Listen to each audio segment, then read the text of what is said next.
I tell people that when I had to study for those licenses, I studied in college. I did what I had to do. I could have been a better student. I could have been a worse student. Right.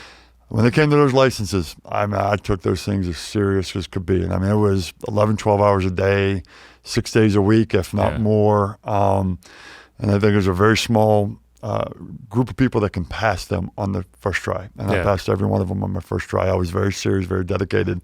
And I hate to say it, but I was very proud of myself. I mean, I hadn't studied since college, and I'd been 20 years plus that I hadn't actually had to study other than some work stuff. So did you start out, were you doing any insurance at all, or was it all financial? It was Series 6. And I was signed up for insurance. I was working for a company, and we basically, let's do investments. If your client needs insurance, here's a wholesaler, you can introduce them, and they'll take care of it for you. So I knew very, very little about it. And it kind of bothered me because I knew there was more I could do to help my clients. Yeah.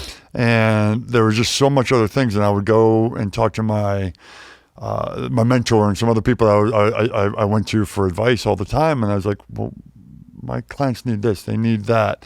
What do we do? And he goes, well, we don't do that stuff. Yeah. So don't worry about it. And I'm like, well, that's not the answer I want. I want to be able to, like, I enjoy, there's stories to this day of when I was a pharmaceutical rep of a new medication that I had a doctor try that literally the patient would come back to the doctor and say, you have changed my life. One guy came back and hugged the doctor and said, thank you, you gave me back my wife. Right.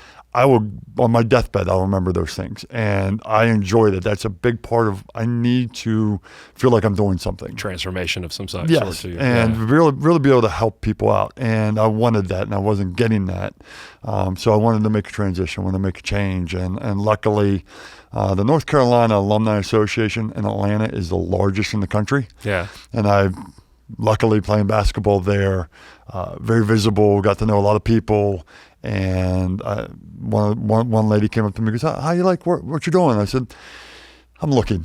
Yeah. I'm looking. I want to change. I want to be able to do more. And you were kind of locked into their products. I had to be. I had to be, and I had to be locked into their process, which I didn't think their process truly helped out the clients. So luckily, my friend introduced me to Faye Sykes. Okay. And that's how I got on board with Scarlet Oak, and it's been fantastic. I've been in the business for a couple of years before I met Faye, and I think I learned a lot. And then when I got to meet her and started learning about how she does things, I learned about how much I didn't know. And in that period of time, we're creeping up on a year now, and in that period of time, I just feel like I'm so much more dangerous for my clients. I can just do so much more, and I can help them in so many different ways, and that helps me go home at night and go, I did some good today. And I really enjoy that.